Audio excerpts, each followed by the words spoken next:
Today in the mix, episode 17. I got my whoa. I got my guy Gorilla Todd Comics. Stick around.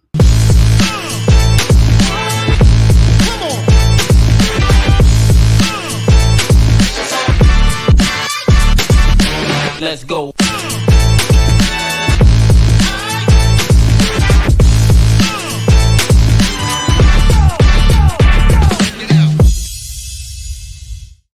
What's going on, everybody? It's your boy DJ Linx, back in the building, back in effect, and back in the mix. And forgive me for tripping over my words. I'm super excited to finally meet and bring on to the show Gorilla Todd.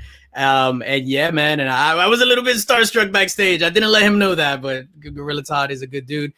And happy Friday. Thank you all for joining us today in the mix. I know everybody's busy. Great weather out. Hopefully you're able to get out and enjoy some of the weather, and there are not too many restrictions where you are. And I hope everyone is being safe. Yeah, I'm going to bring in my guest. So he is the co-host of the Teacher's Lounge, and probably this might ruffle some feathers, but his auctions are my favorite auctions, hands down. Saturday nights, 9 p.m. Eastern Standard Time. My guy, Gorilla Todd Comics. DJ Linx, it is so great to finally share a screen with you and collaborate officially. Let me first off, I have to just say thank you for having me on your channel. It's so gracious and kind of you to invite me and be here with you. And it's been such a cool experience just to watch. You know, I was on your videos pretty early on. I don't know that I was on your videos on the very first one, but I know I was pretty early on. You were early. The count was pretty low. And I try to to always give you support and always watch. And man, just to see how you've grown and like how the people have embraced you and how the channel has just blossomed. It's awesome. Thank you, sir. And you were definitely way back. Oh, the other one. Let's make it official. Boom, magic. You need the lower third. You were, without a doubt, the first person to reach out to me. And like you said, this is when the sub count was very, very low. And you were like, hey, we need to collaborate on something. And me, I'm super, it's funny because I don't come across it on camera. I'm super introverted and shy. And I remember getting that message on Instagram, and I tell my wife, I'm like, oh my God, Gorilla Todd wants to collaborate. I don't know what to do. I don't know what to say. And this was more than a year ago. Yeah, so, I know I reached out to you a couple times, just because, hey, I liked your videos and I thought you were a cool guy. And I said, hey, let's hang out and let's do something. Even if it's just hang out and have a conversation, talk comics. I'm always interested to meet a new friend who's a collector, see what, and just find out that you know what kind of stuff you like to collect, what makes you tick, what drives you, what are your inspirations, so on and so forth. Yeah, definitely. Thank you. And before we get into the crux of what we're doing today, let's just say what's up to the chat very quickly. Ruben Guzman in the building. What is up? Adrian Panda, awesome. Link Squad. Digger Jim, Link Squad. Mrs. Linx. Link Squad. Thank you. Mrs. Linx is a big supporter. She's all right in my book. Ah, shit, it jumped. I hate when it jumps. When you say what's up to the people and then it jumps and then they think you're lying because you just want to get through the thing. Yeah. JQ, what is going on? Chop, what is going on? Love from Santo Domingo, tuned in to the infamous DJ Linx. What is going on, Jonathan? Thank you, sir. Thank you. Brock Morgan in the building. Who else we got? Mark from Legion of Comics. What up, Link Squad? We are Legion. That is right, sir. Greg Ringsinger. What is going on? What up, finally? Pocan Joe in the building. What is going on? Ignacio, what is up, my friend? Thank you for joining us all the way from wherever you are. I know you're not in the country, in our country. Michael L., what is going on? On my only other chat. Add Gorilla Todd to that mix, sir. Add Gorilla Todd there. I appreciate that. Chubby Pop Chaser, what is up, my dude? Always about, I hate that the emojis don't show. Yeah, we're not in YouTube. Yeah, whatever. Let's get right into it, my brother. For sure. Let's dive in. Who is Gorilla Todd? Well, I've shared this before, but hey, I'll give you the origin story from way back, just so you hear it from my lips. So, comic books are superheroes. Were a part of my childhood, like almost every kid that grew up when I grew up. I grew up in the late 70s and the 80s. Watching all the cartoons, the Super Friends, the original Marvel cartoons, the original Spider-Man cartoon. I think it was the first one. Mm-hmm. And I had comic books as a kid, but they never hung around. They were, they got trashed and they got thrown out. But I can remember they were like 35-cent price covers. So I don't know what kind of Bronze Age beauties I might have had I known a little better. But I'm talking 4, 5, 6 years old. Yeah. Well, one day after school, this is when I still lived in New York, and I'm watching cartoons, I think on Channel 9. Hold up, wait a minute, what? You lived in New York? I was born in the Bronx, baby. Oh! I was born in the boogie down Bronx, man. Nice. I'm from way back. Okay, we'll get back to that. Okay. Mind blown. I know. I'm just like, wait, what? I know a little Brooklyn too. Nice. My grandfather lived on Ocean Avenue and Avenue U. Okay. There was a Punky City on the corner, and there was a cool comic book store around the corner I used to hit out. But I'm jumping a little bit. Yeah. So I'm in third grade. I'm like 8 years old. I'm watching cartoons on Channel 9. I think it was WOR. Mm-hmm. And I see this picture, this image, what was Storm Shadow kicking Snake Eyes out of like an elevated train. And this is like the mid 80s. This is like 82 or 83, whatever. Mm-hmm. This is when ninjas were like the coolest thing ever to a kid my age.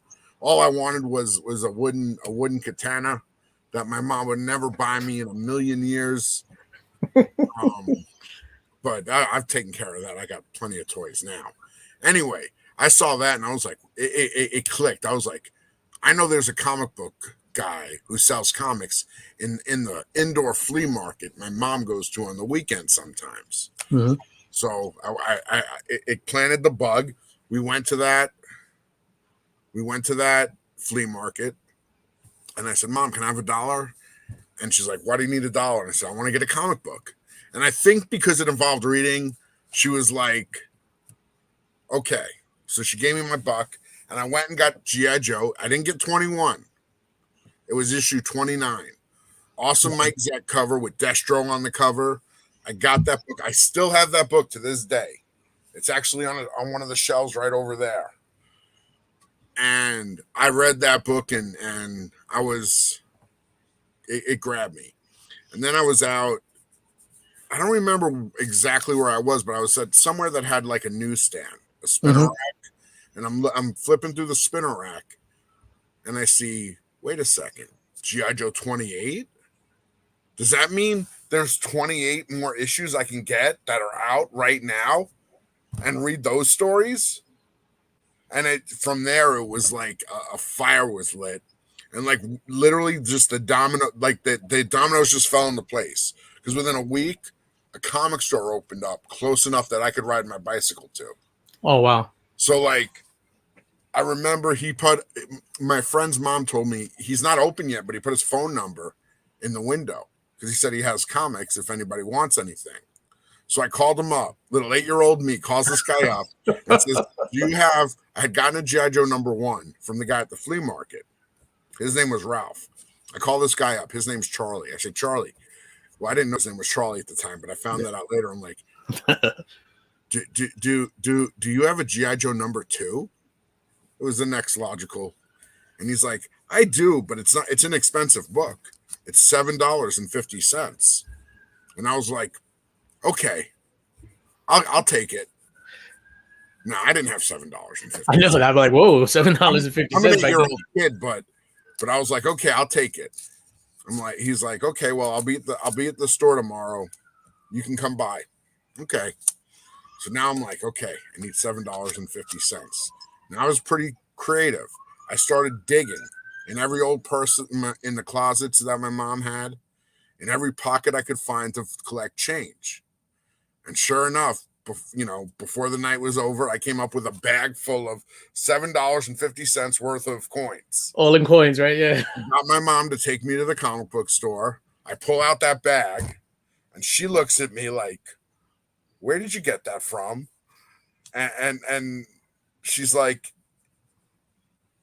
did a super solid move and was like, "Just keep the change. I'll pay for the comic book," and bought me that comic book for what I got to imagine in 1983 was just an absurd amount for a comic book, $7.50. Yeah.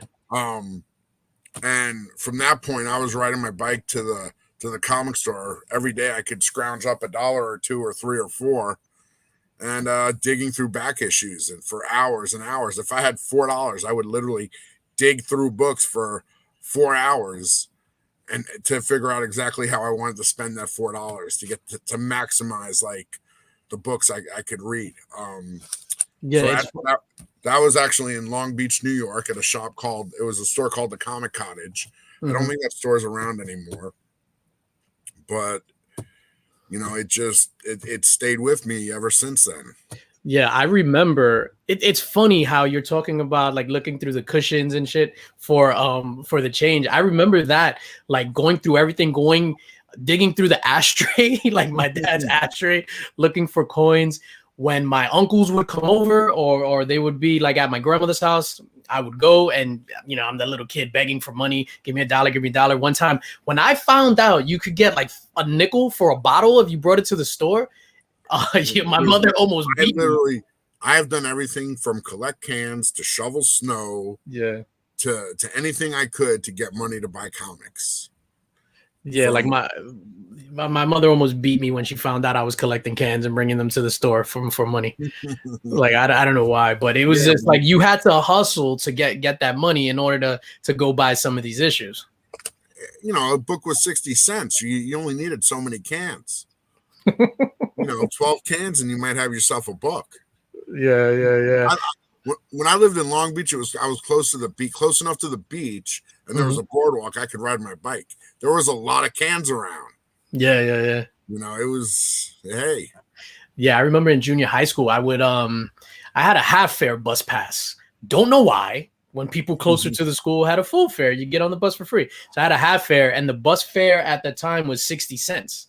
And I would walk all the way to school just to keep the 60 cents so I could have money for books. Now, have you been a collector your entire life since then? Or did you do like we all do? We have our spurts. I mean, where we stop.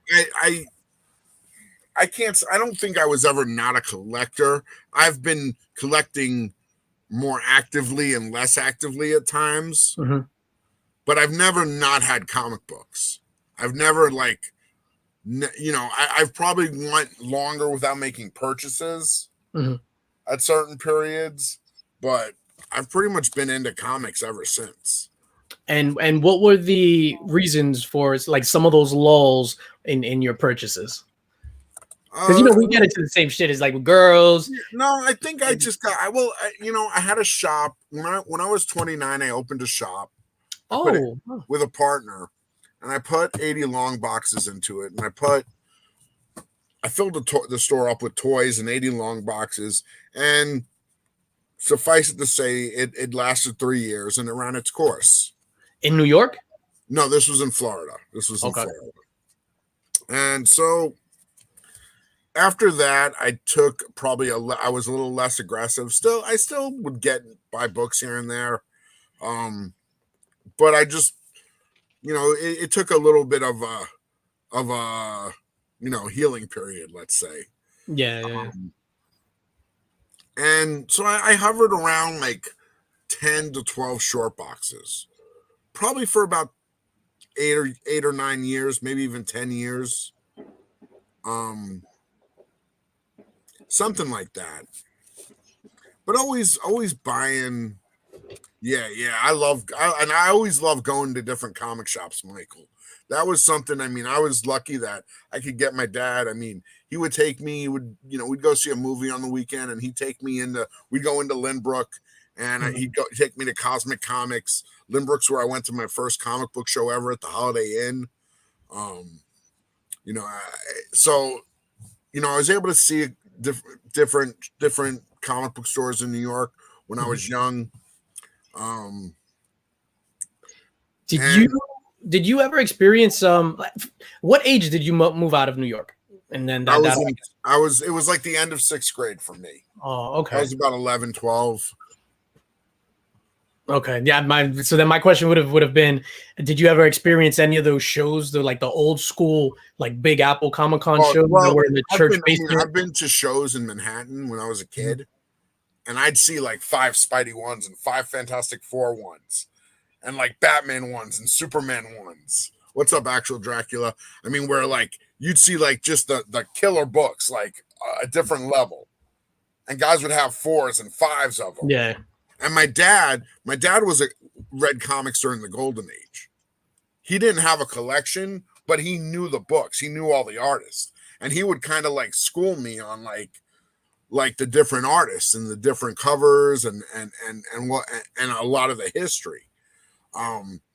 That's so cool. I think that's one of the things where, like in my household, we kind of lacked. So I got my first batch of comics from my older brother because he just didn't want them anymore, right? But he never like sat down with me and explained to me, this is it was one of them was a G.I. Joe, I think like 23. This is G.I. Joe, this is what it is. Obviously I knew from the cartoon, and then with Batman it was totally different for me because I had a Detective Comics, but it was like completely different from the show because we used to watch the Adam West show, and I was just like, what is this crap? Like, it's like, I thought that DC Batman book was fake because didn't have anything to do with Adam West or Burt Ward. But I never had like that, I guess, knowledge passed down from like my dad or from my brother because they never were really into comics. I think my brother got it because he would trade with his best friend, our next door neighbor, and he really wasn't into comics. He had like a small stack, but just from trades, baseball cards, this, that, whatever. But yeah, man, I wish I'm envious of dudes like you and Mark. It was just, and it wasn't that my dad was into comics. Like he was not interested in the stuff that I was buying. He couldn't care less about a G.I. Joe comic. Brock has a nice question. That's another thing, ladies and gentlemen. If you want to ask Gorilla Todd any questions, just put them in the chat and we'll get to that. So you could answer that now, or you could just keep going talking about your dad. You're like, I can't believe I spent that much on one book. I mean, I think that G.I. Joe 2 at the time was pretty shocking. $7.50, because like even a Star Wars action figure was $2 or $3.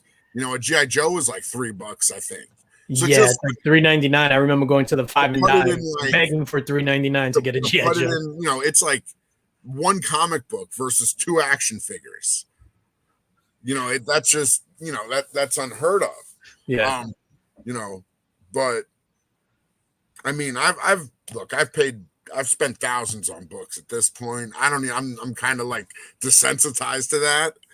All right. So what was the last single Big Willie issue that you bought for the PC, not to resell?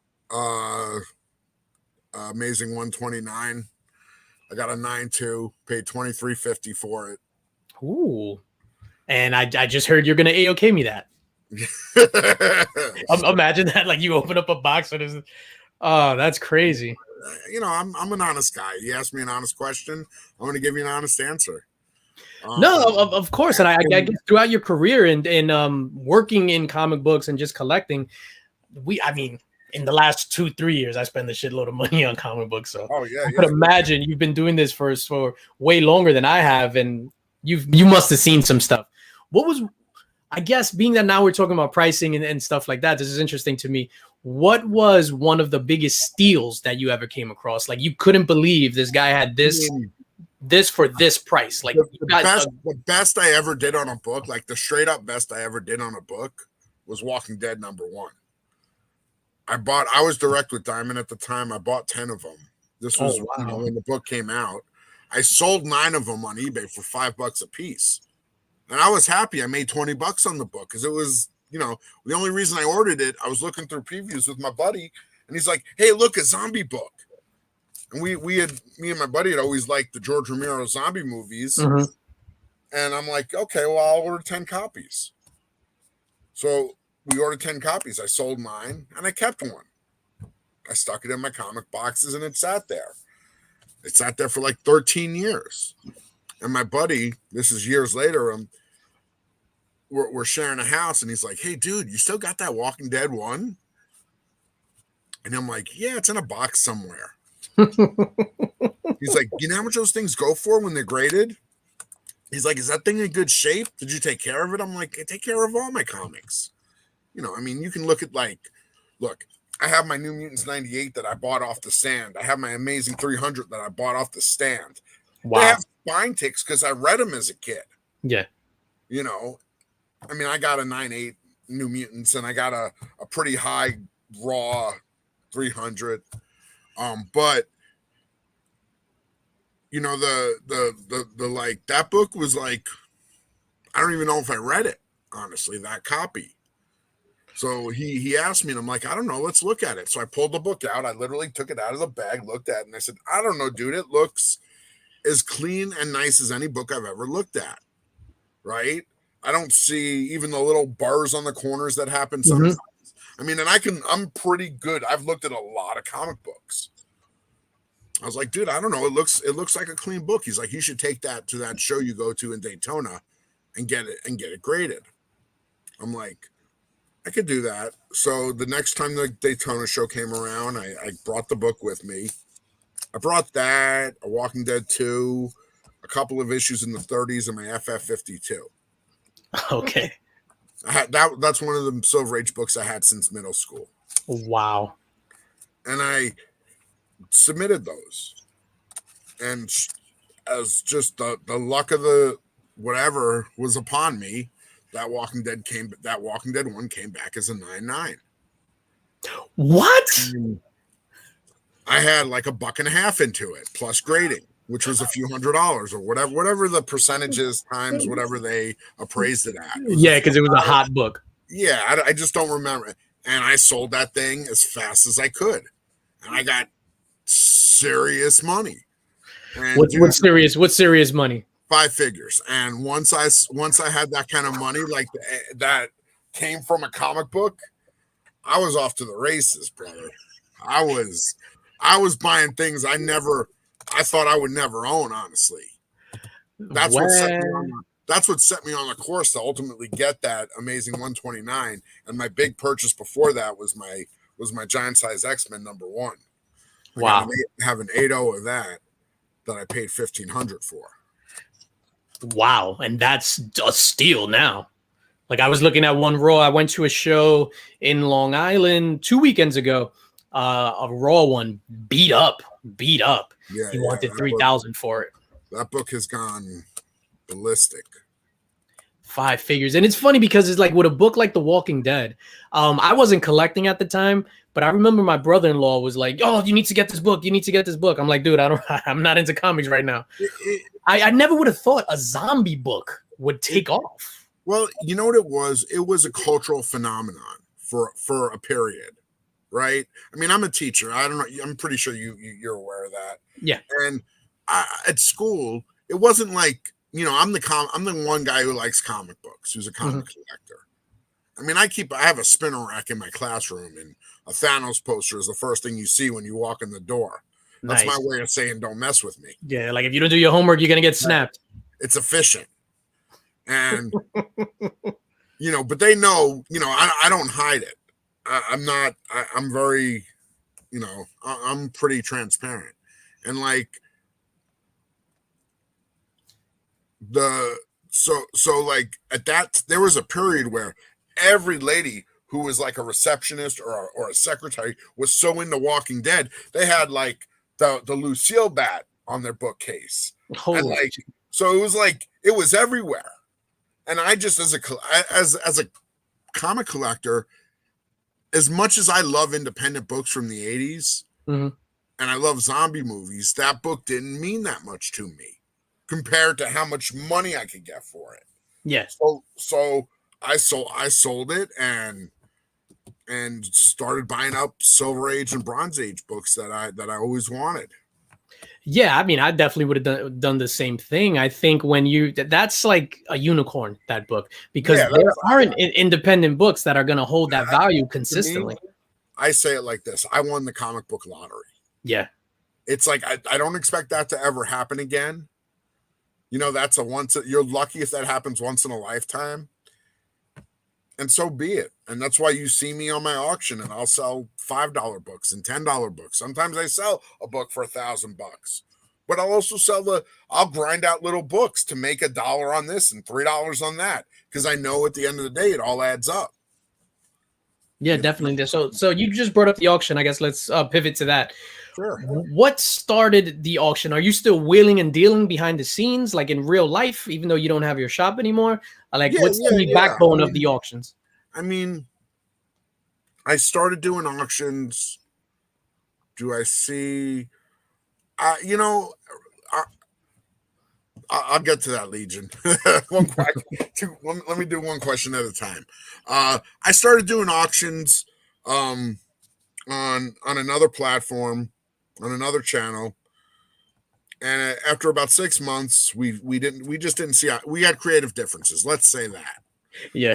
Let's be pragmatic and polite and just say we had creative differences. And I had already started doing my Saturday auction prior to me leaving that other platform. Mm. So I was like, you know what? I'm not gonna, if it's just sometimes you have a certain creative vision. You were the Justin Timberlake of the group. You went solo. And yeah, you just need to make some moves sometimes. And that's what I did. And it's been good. I mean, and the auction it's been pretty good. It's you know what it is, honestly. Yo, what's up, Biggie? Yo, Biggie Shaq. Your good friend Biggie. I hope you're doing well, man. Yeah, Biggie's the man. And like, it's been nothing but great. I meet great people. You know, we hang out, we have a good time. You know, to me, it's not. I don't even care what I sell or how much I sell. Mm-hmm. I love hanging out with the panel and the chat. We always have a good time. Yeah, it is a good time. I remember when I remember the first time I came across your auction, and it's gonna sound so weird. I was laying in bed on my phone, like my wife, she was watching something on the iPad. So I'm just going. This is when I first started the YouTube stuff. So I'm trying to absorb as much as possible and watch as many different things as possible. So then I'm like, oh, I've never seen an auction. They do auctions on YouTube. I'm watching it, and I'm like, this guy sounds like a cartoon bad guy. With the deep voice, and I loved it. I'm like, I turned over. I'm like, babe, like, hear this guy, and you're talking, and you just have like this voice, like a distinct voice, and I loved it. And I literally watched the auction. If I'm out doing something, I always like go in just to see. I've never bought anything, so I'm just lurking. And even if I don't say hi, if I don't type anything, I've watched it consistently on Saturday. At least, let's just say, a half an hour out of a Saturday instead of watching the whole thing. And it's insane. And that's how I first came across Biggie Shaq. He was on your auction. Shelby, and Shelby's a good character. A lot of people have come through, the Gorilla Todd Comic Bonanza. And it's great. It's been great to meet so many people. I literally have forged friendships with people from the chat that I talk to on a regular basis. Yeah. I'm super excited. My buddy T-Pain's going to make his first appearance on Saturday. He's been buying books for me for over a year. He's been all buying books from everybody in the community. He asked me if he could get on, and I'm like, absolutely, we'll get you on. In 2 weeks, I got Aaron, AA Comics, coming on. Mm-hmm. He's been on a couple of times. Yeah. He's been on. I think Max Comics was the first, and it was refreshing to see Max when she first got on. It was funny because she was in like in different videos and stuff commenting, and everybody would refer to her as him. And then it was like refreshing to see her face, and it was just like whenever there's a female presence in what we do, I don't know, I just feel like they should get the utmost respect because it is a male dominated hobby. And it was nice to see her on. I remember when she did it for the first time, where she was kind of like a newbie, and it was like endearing and stuff, and you were like walking her through the process. Yeah. I think I've ushered quite a few people in through the to the comic selling arena, and I'm happy to do it. Yeah, definitely. Like I said, like that, your auction is just like the mainstay every Saturday. You said you moved out of New York in the 6th grade. Where did you relocate then? And then eventually you're in Las Vegas now, right? Yeah, well, I've only been in Las Vegas for a few years. I moved to Florida with my family, and I was in Florida for most of that time. For that whole time, really, over 30 years. I grew up in Florida from 6th grade, went to college there, did my master's degree at University of Florida. Nice. So I taught there for about 10 years, and then it just came to a point where it's like I wanted something different, felt like I wanted a breath of fresh air, and I had family out here in Vegas, and I said, well, let me take a shot, and why not? And I was offered a job at a great school, and I love teaching, and it's just it's kind of, I almost feel guilty. It's too much fun. I spent today melting pennies and with a blowtorch and like showing kids the insides of pennies, and they were like all excited. And we just That's right. You're a science teacher. Yep. That's awesome. What is like? I know you just talked about melting the pennies and stuff, but science was my favorite subject because we got to do cool stuff. Sure. I could imagine, like, what's the most rewarding experience that you get when like teaching these kids stuff? Like, dude, science was my jam. Well, look, it really transcends the fulfillment you get transcends science. I mean, I just visited Florida before the school year, at the end of the summer, basically. I went back to Florida for the first time in 2 years. Through the comic book auction, believe it or not, I mean, this is one of the another great facet to the comic book, to YouTube in general. I've literally had students that I taught, 10 years ago in Florida, find the YouTube auction and be like, hey, mister, it's so-and-so. Oh, wow. I'm having a kid, or I'm married, or it's like they're adults now, and they literally go out of their way to find me and reach out to me. So just to kind of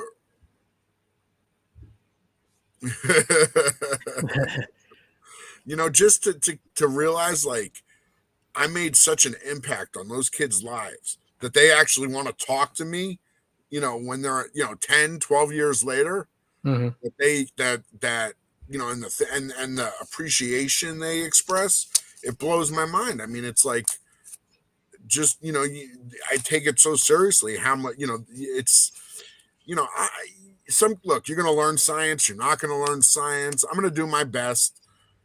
You're going to either work hard or you're not, but I don't know, at the end of the day, I could walk around to adults and I could ask them, do you know Newton's 3 laws of motion? And how many of them are going to be able to tell me? Exactly. and look, does it come up in the average person's day-to-day life? Not so much, but it's good it's important to develop those skills. So the point is, when these kids are telling me, like, man, you cared about me, or you showed me you taught me about respect, or it means so much, like, to know you have that, like, you've had even if just a little impact on somebody's life. Yeah, no, I think that's amazing. The way I was raised, like, my mom worked at a school, like she was like a paraprofessional, whatever. Okay. But the way we were raised, my brothers and I and my younger sister, was like, your teacher is your third parent. Sometimes you're with that teacher, you're there for 8 hours or whatever the case may be, more than like my dad would work a lot. So literally I would be in school and then whatever, like, see him for a little bit, but you're with that teacher for the majority of the day. Like, respect that teacher, listen to that teacher. And for that, like, I grew up with an appreciation for like what you guys do. And I think it was amazing. So even in high school, like, it's just like super random. Well, he wasn't my teacher, but we had an English teacher. We would go and shoot pool on the weekends with him. I mean, he had a car, so it was just like, he was cool. And like, we would go shoot pool, we would go hang out, we would go bowling with one of the teachers. And because we had that respect, but in school, like, he was a teacher, like, you wouldn't cross that line. Like, it's not my boy. in the classroom. Yeah, sure. So I have the utmost appreciation for what you do as a profession, sir. I appreciate that very much. Thank you. Yeah. Las Vegas. Like Las Vegas is one of my top 3 cities. I love Las Vegas. I do get down with the raunch from time to time. How involved are you in like? I remember I saw you go live one time, and you were like walking down the strip. I'm assuming you were drunk. I was in Fremont. No, I was sober as I'm not really. I mean, I'll have a drink once in a while. I'm not like you were happy. Drinker, but I don't. Yeah. You were happy that day. I was just like, I'm just. Dude, I hang out with 11-year-olds and like melt things and pop balloons and like it's literally like I had a kid say, "Mister, can I be your bestie?" Wow. And he's like, I'm like, yeah, sure, you can be my bestie, but you got to realize, in all fairness, I'm gonna give you full disclosure. You're like bestie 472. You just don't get like, you can't be a jealous bestie. And you got to understand, we can be like teacher-student besties, yeah, but we're not going to go have ice cream together. So don't like have any miss ideas about, you know. No, yeah, you can't have miss ideas. You can't. You got to be very, very blunt. Yeah. Very straight. So I don't know. Somebody might misconstrue something, and then I don't know. Yeah. No, I know exactly what sides in the cups. I mean, no, and I mean, just I have kids said this week, like, I wish we had a longer class. Mm-hmm. Classes are, it's like a 45-minute class, and they're like, we have science. I see them 4 times a week, and they're like, I want more science. I'm like, I'd love to hang out with you guys for an hour and a half. We would do so much more. Could do longer labs and more intense labs, and it was cool. I was setting up microscopes today for my life science class. We're gonna look. I called it. I said we're gonna do Microscope Monday. We're gonna teach them all about microscopes and look at different things, and have a really cool class on Monday. That's awesome. Like I said, I was fortunate. I got, I worked really hard. At my school, and I was at the same school. What's up, Team Nerd Herd? Station. I worked hard at my school for about 10 years. I was fortunate. I got my master's degree paid for by the National Science Foundation. Wow. And I worked hard, and I made the most out of my 10 years there, and I was able to get hired at a very top-notch school out here in Vegas. And it's the faculty's excellent, the kids are excellent. It's really an awesome place. It's really just inspired me to be a better teacher.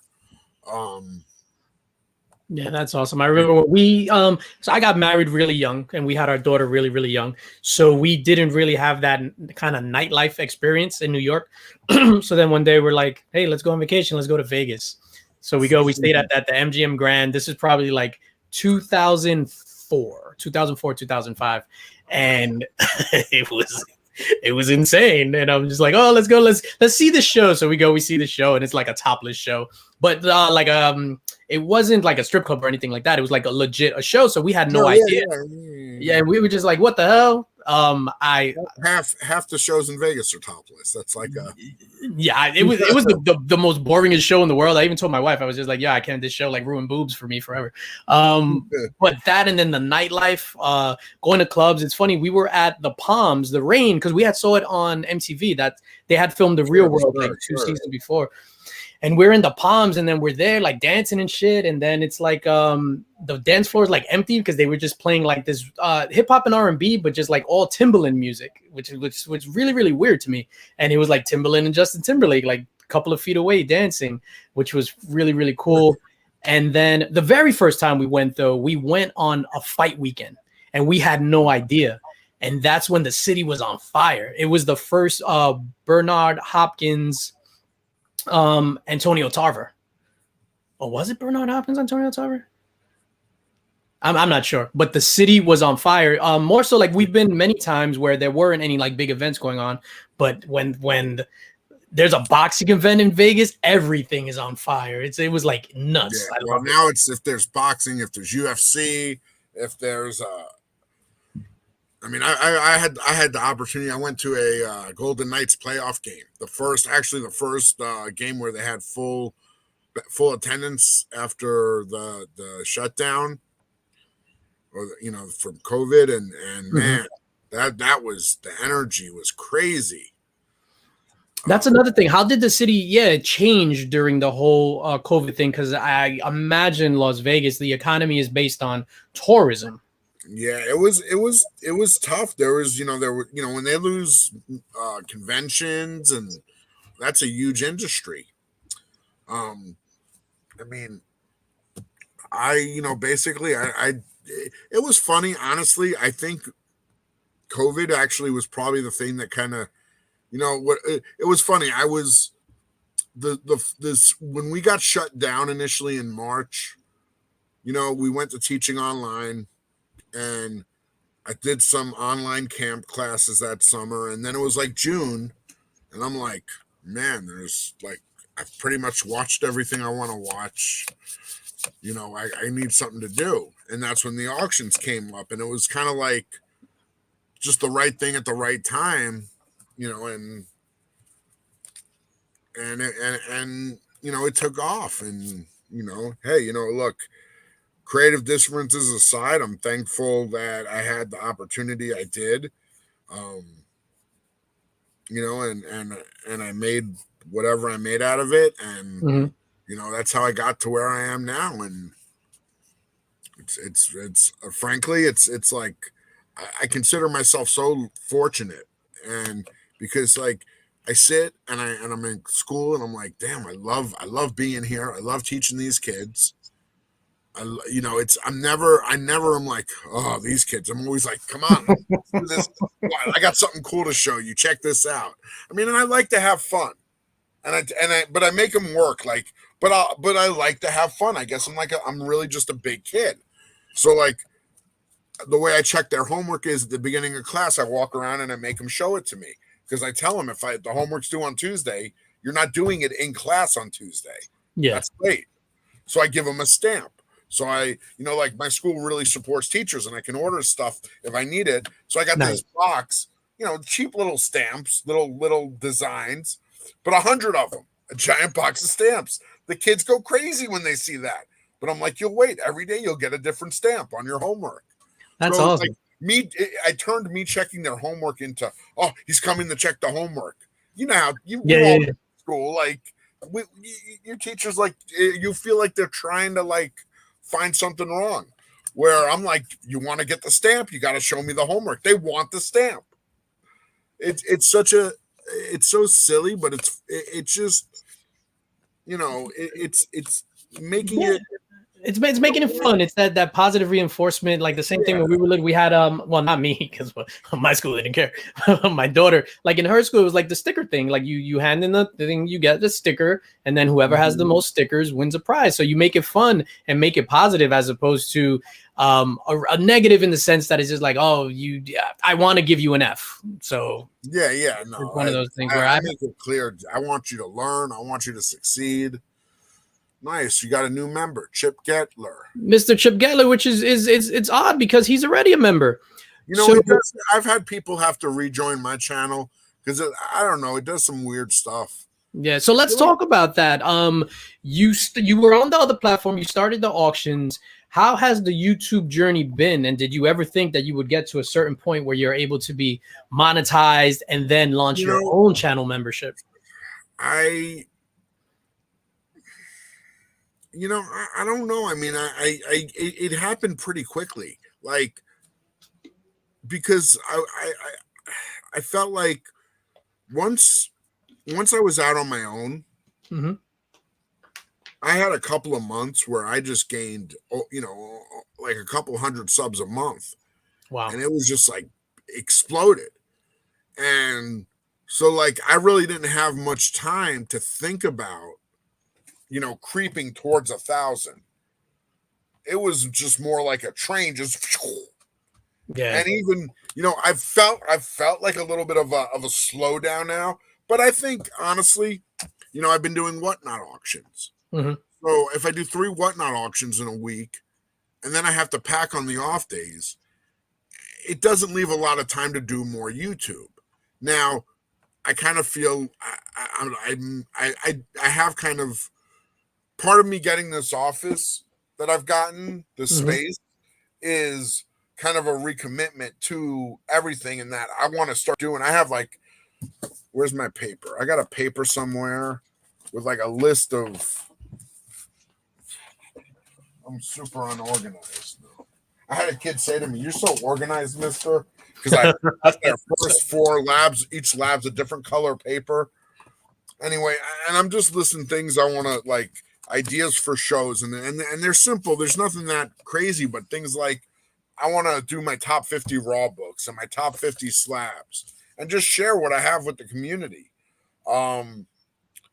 I want to bring back. I used to do a show called Paperback Afternoon because I love old sci-fi paperbacks, mystery paperbacks like James Bond's or stuff like that, and I want to bring that back. I just kind of stopped doing it.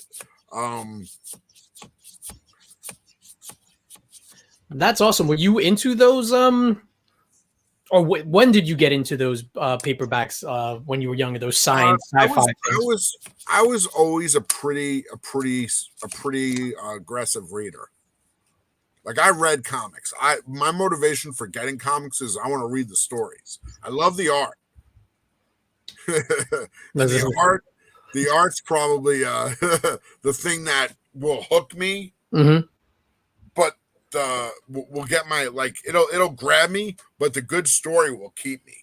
Of course. So that's the thing. I had mentioned that the other day in one of my videos where it's just like one of my favorite runs now was the What If the Spider Shadow.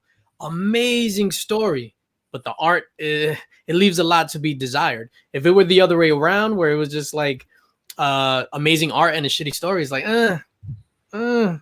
like I definitely prefer like a solid story. Same thing with Department of Truth. The art matches the story, but the art is not the greatest in the world, but it's my favorite story of any book that's out right now.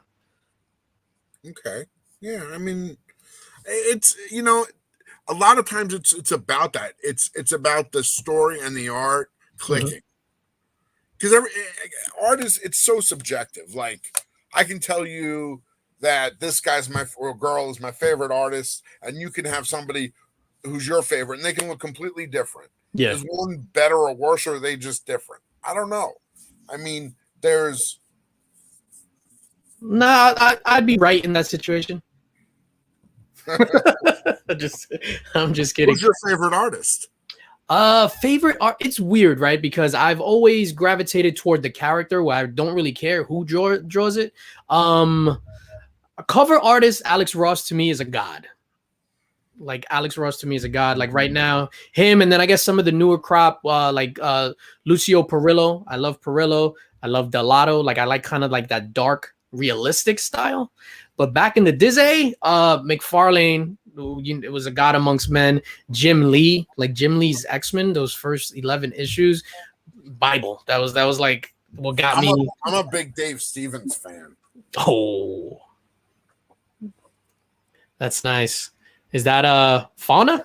That's a print. Shauna, my bad. Oops. Yep, Shauna. And then like this is another guy like Jim Silk. Oh, that's nice. Doing Vampy, that's a signed and numbered print. Oh, you're just drowning in cool stuff. Dude. I know.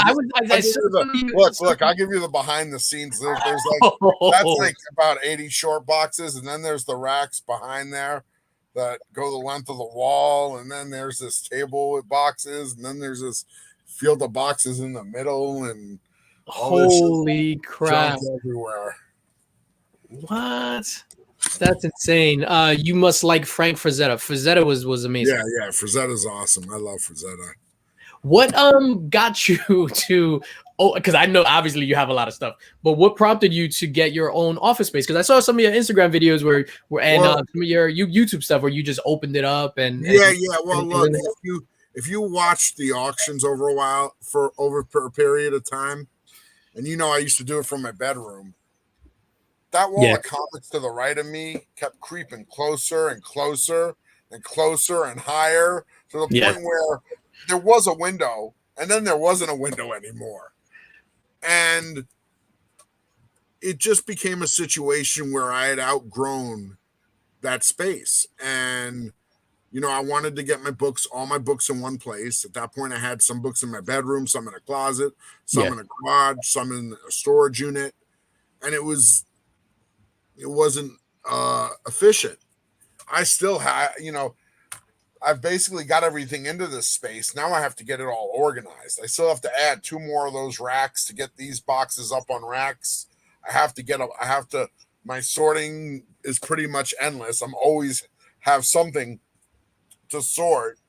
I went to Florida to visit friends. I ended up buying a 4-box collection and having to ship my clothes back to bring all the keys back in my suitcase. I saw that. I saw that on your post, but for those that don't know, what were some of those books that you want to see them? If you have them right there, why not? Hell yeah. They're right over here if you want me to just give you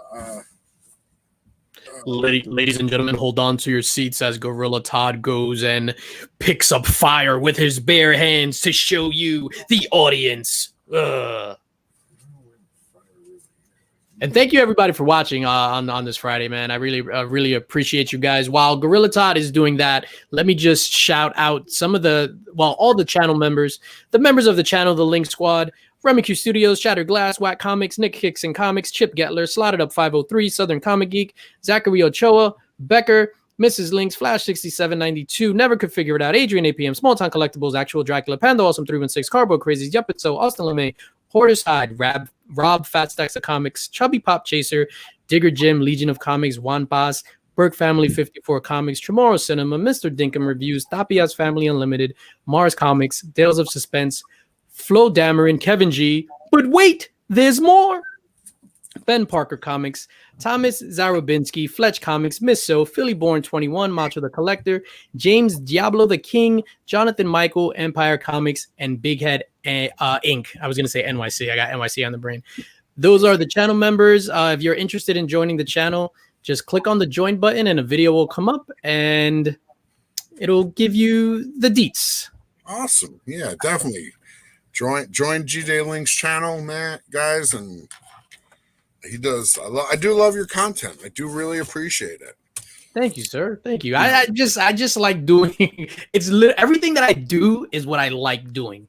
So I've never done a video where it's just like, oh, let me just do this because it's gonna get hits or something like that. I see the effort and the craftsmanship you put into the videos with the editing and whatnot, and I appreciate it. I really truly do, because that's something I just haven't I mean, there was a point in my life where I went to art school and I studied computer animation, so I have a grasp of editing, but I haven't done it. I haven't really practiced it in so long that I need to reacquaint myself. Yeah. No, but thank you. I greatly appreciate that. It's what I love to do. Like I would love to walk away from. I mean, I hope none of them are watching, but my job, my career, I should say. But I really enjoy doing this and the whole video editing aspect, interacting with people, with the audience, meeting new people, like meeting you. Sure. It's an awesome ride. So yeah, let's see that fire. Look, and I appreciate you having me on the show. And hey, maybe I pick up a sub or two along the way, because I don't know, maybe some people aren't subbed to me. And no, definitely everybody. If you're not subbed up to Gorilla Todd, make sure you sub them up. Let's see that fire, brother. Just some of the books in the collection. Here's the Throg trilogy, the 3 issues of Thor where Throg makes his first appearance.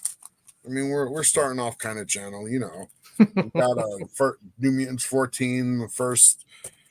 Technically, Giant Size X-Men is the first Magic. Well, it's first Ileana Rasputin. She's a little baby in the issue, but that's the first Magic. Got some first Phoenix. Nice. X-Men 101. Got a nice, amazing Spider-Man 300. Ooh. Got a nice Thor 337. But I got to show you what's cool about this one. Thanks, Digger Jim. What's cool about this book? It's actually signed by Walt Simonson. Oh wow! Yeah, I reckon he has one of the most like recognizable signatures. He's such a cool dude, man. I was fortunate enough that I went back to. I had visited Manhattan in like 06 or 07, and I went to a convention, and I got to like hang out with him, sit down with him at his table, and just talk to him for like 3 hours. Nice. Did a cool Thor sketch for me, Thor head sketch. Oh, that's awesome. You know, this little bad boy. A Wendigo appearance. Yeah. Shelby said his came back in 8.0 and he thinks mine's nicer. Can we see that again? Oh man, that is sweet. Yeah, that's really nice. I have a 6.0, but that's wow. There's some spine ticks on it. You know, but it's pretty clean. So, ladies and gentlemen, Gorilla Todd said he's going to give that away to whoever. No, let me stop. First Mephisto. Yeah, that's what I said, Comic Fu. She's like a baby in Giant Size X-Men 1. She is in Giant Size X-Men, but it's her first appearance, I think, as Magic. Yeah. In the New Mutants. The babies don't count. First Mephisto. And wow, and this was all for a collection. From a collection. Got what is this? The first cameo of Apocalypse. Apocalypse, yeah. And we got some early Turtles. I like Turtles. I love that little kid. The old White Vision. White Vision. Or just Vision. We don't see color. Yeah. X-Men 129, First Kitty Pride, and Emma. Wow. Here's your guy, McFarlane. Nice. We got Archangel's first appearance, X-Men 24, X Factor 24. There were a couple copies of Secret Wars 3, the first Titania, the one who's going to be the villain in She-Hulk. Yeah. I love Titania. I think she's great in Immortal Hulk and the whole Gamma Flight. X-Men 27, Re-Enter the Mimic. So I'm assuming you weren't allowed to cherry pick this collection. You just had to take the whole shebang. It was actually a buddy of mine that I actually taught with. And so, you know, we worked something very fair out. X-Men 28. First Banshee. You know, he's not complaining. I always treat everybody right. Oh, of course. Batman year ones. X-Men 52. Wow. Let's see. We got an X-Men 137.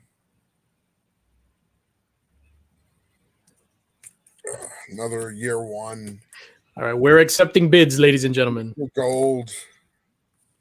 X-Men 109. One of the first Alpha Flights. Nice. 108 and 109. Couple of issues of the Wolverine miniseries. Wow. Indeed, sir. Sexy collection. A very faded how to draw the Eastman and Laird Teenage Mutant Ninja Turtles. Michelangelo, Micro. Turtles number 5. I remember when this cover came out. This is a wraparound. If you guys haven't seen it, I'll pull it out just to show you this wraparound beauty. It's like a bar scene cantina shootout. Oh, that is amazing. I feel so inadequate right now. I feel like I just went to the nude beach and I sat next to John Holmes. That's how inadequate I feel. This one I found in this collection. Ooh, and yeah, that's hot right now. Recently, another X-Men, another Wolverine. Wow. X-Men number 8, Unis. That one's kind of ripped up. It's a little beat up, but still, it's an X-Men 8. I know. Unis. X-Men 14, the first Sentinels. Oh my God, this is amazing. X-Men 4, second Magneto, first Scarlet Witch, first Quicksilver. Wow. Intro of the Brotherhood of Evil Mutants. Strange Tales 121. Got a little tape pull there, but you know. It's still gorgeous besides that. It's colors are nice and vivid. 130, Uncanny, first Dazzler. Wow. We got a Yes. 140. We got a 142, second part of Days of Future Past. He says there's a 141, although I haven't found it yet. A couple Punisher limited series number ones. Woo! Yes, actual Dracula. Todd is flexing hard. I asked. You said yes. I love it. I love it. First Deathlock, the Demolisher. Oh, that's amazing. That looks crispy. Yeah, it's got a stain on the 25, so it's not, and it's got some creases, but it's still a beautiful book. To me, honestly, for my personal collection, I'm not that picky with the actual grade. I'm more concerned with the presentation. Yeah. So if it presents well, I'm all in. Like in my PC, my Flash 123, that's a book I've always wanted, and I never thought I'd get because I'd look at ones that I'd see in shows and they'd look like they were rags, like destroyed, and they'd be $500. And I'm like, I don't know if I can reconcile that. I don't know if I can drop $5 on a book that looks like it's been run over by a truck. Yeah. The last time I went to the Daytona show in Florida before I moved to Vegas, I went with my buddy and his son, and I was talking to one of the dealers I knew. And I'm like, I see this Flash 123 on his wall, and it's slabbed, and it's a 3.0 or a 3.5. It's something. It's 3.0 or 3.5, and I'm like, what's the deal with the Flash 123? And he's like, well, I gotta explain. I'm like, it's got a blue label. It's not restored. It looks too good for that grade. Like looking at it from it looked like a 6.5, 7. And I'm like, which is great. How is this book a 3? And he explains to me, well, somebody did something with the staple. He didn't say in absolute terms because I don't think he knew, but there was something funny with the staple. And there was a little fleck of paper. And I'm like, how much you want for that book? And he's like, I'm asking $450 for you. I'll do $360. And I'm like, sold, done. I can't buy that book for less than $5 in low grade. You're gonna give me a book that the image is clean. I mean, I love that book so much. I've had the statue, Flash of Two Worlds, for probably 10 years, 15 years before I ever got the book. I'm not laughing at you. I'm laughing at Mark's comment over here. You got a real nice Unis, Todd. let me make you big again. Hold on. This is X-Men 65. Wow. See, this is why I want to do like a top 50. Because like my personal collection is still at the house. That's not here in the office. This awesome What If Wolverine killed the Hulk. Nice. Miss Marvel #1. We got a couple of Secret Wars 8s. Now, oh man, this is crazy. Are these going up for sale? Yeah, these are pretty much all going to be for sale because I have most of these books, honestly. Yeah. Secret Turtles 8 with Cerebus. Okay. Wow. A less faded copy of How to Draw the Ninja Turtles. Another early Turtles book. Nice. A #1 4th print. Got a little He-Man #1. Wow. And then a little AF252. Nice. Intro of the Black Costume. You know, Jim Shooter paid somebody, I think like $250 or so, something like that for the idea. Oh, for real? For the black suit? Yeah. Somebody's told it to him at a con. They paid him, I think, something like that. It's some absurd number like that. I'm just gonna put these back in the box so they don't get Sure, no problem. Like 15K on this collection. I'm gonna say that's about right, Chubby Pop Chaser, without giving away any more information. Mark said, show some DC bangers. Nick follows up with, those don't exist. You know what? If I had my PC here, I'd pull out some really cool DC books. I've got some cool Batman, some cool Supermans. I got some cool Flash books. I love Flash. I mean, look at my name, Gorilla Todd. You know what that rhymes with. You know what inspired me. Gorilla Cod. I'm just teasing. The guy from Chicago sold them. Oh yeah, that's crazy. Sold them the concept. Yeah, That's it was a couple $100, I think. It's funny. Now, what do you consider the first appearance of that black suit? Is it 252 or that Marvel Team Up 141? It's Gorilla Mod. That's hilarious. Look, to me, 252 has always been what I would call the money book, with Secret Wars 8 being next in line. And recently the Marvel Team Up has kind of come into its own. Yeah. You know, that's just, to me, that's historically accurate. You know, is 252 always going to be the money book? Only time will tell. I could tell you there was a time when I was younger when between Giant Size 1 and X-Men 94 was the book to get. That's the one everybody wanted. You know, and now it's Giant Size X-Men 1. Yeah, that's the next Grail that's on my list. I don't know if I'm going to be able to get it this year, but Giant Size X-Men is on my list. I should have pulled the trigger when I saw it for cheaper, but it's like it's become insane. Now, sir, are you going to C2E2 or New York Comic-Con?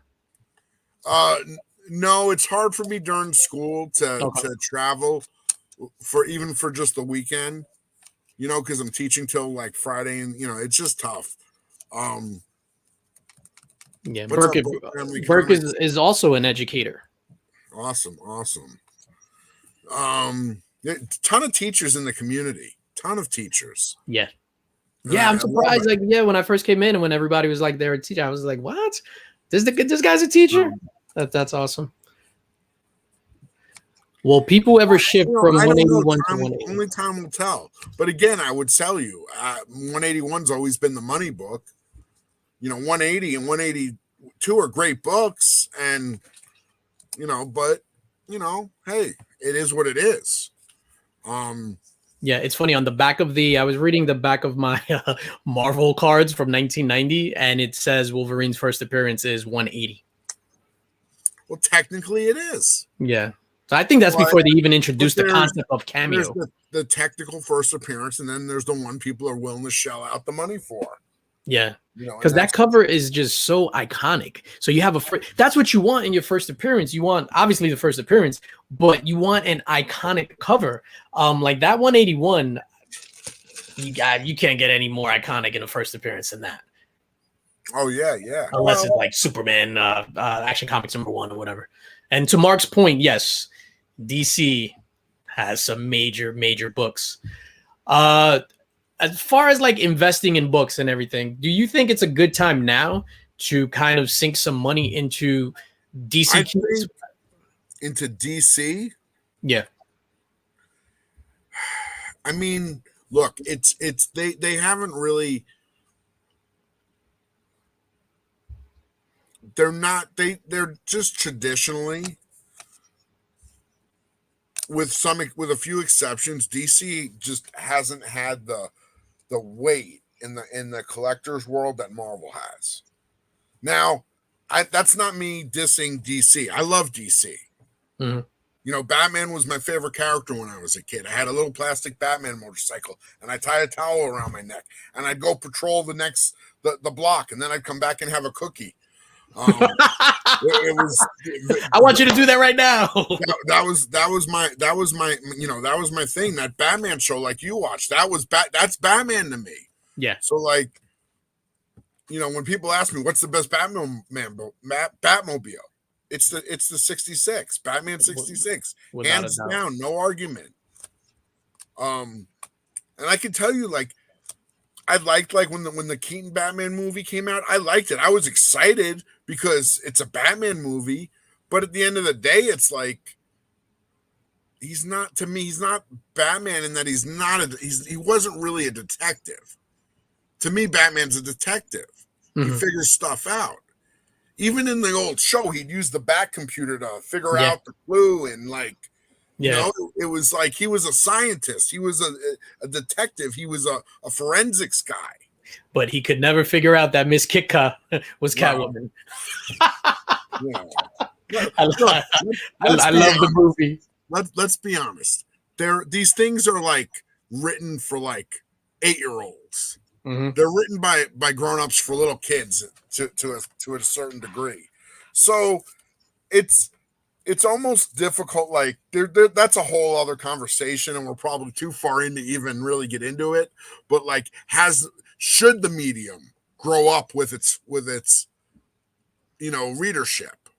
Or because there was a point where comics were for middle grade boys, yeah, and it was just adventure stories. And now a lot of superhero comics, they're not for that age group. Now, some would argue that say, hey, that's a great avenue. Like those middle grades, they're voracious readers. I see how the Bone book, how Jeff Smith's Bone has got published by Scholastic, and it's at every book fair. Oh wow, that's awesome.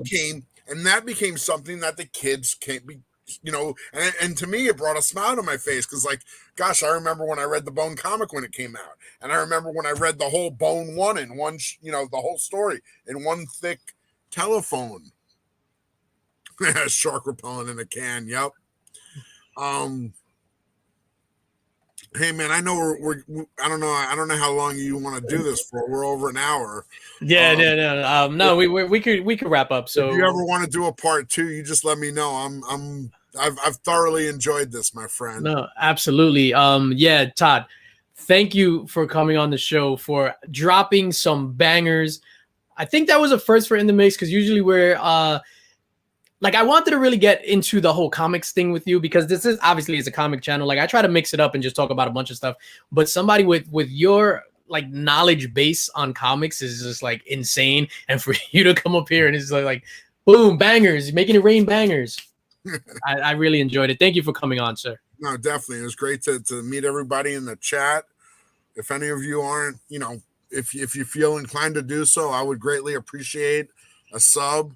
Hit me up on Instagram if you ever want to chat comics, or you got any questions or anything. It's for me. You can find me, Gorilla Todd Comics. That's what I am everywhere. I'll be on Whatnot in about an hour. Yeah. Yeah, no, thank you, sir. And everybody that's in the chat, if you're not already a Linx Squad member, Todd also has his own channel membership. You could go to any video on his page, and the join button is there. The join button is also on mine to get some other things. Next week on In the Mix, we are going to return. It's the last Friday of every month is the In the Mix rap battle. This time we're doing it different. We're going to do it exhibition style. So we're not going for any belts, any titles, anything like that. It's going to be Remy Q versus Chamorro Cinema, Actual Dracula versus Hip Hops and Me, Steve. And then it's going to be 84 versus yours truly. I decided to step into the ring. 84 inspired me. And make sure you tune in. It's gonna be crazy. We're also with a surprise. There's gonna be some surprises along the way as well. Thank you for joining. Let me get my video queued up. I always play the video at the end. I just don't like, because when you press stop, it's like the stupid spinning thing. All right, so spread love is the Brooklyn way. Peace.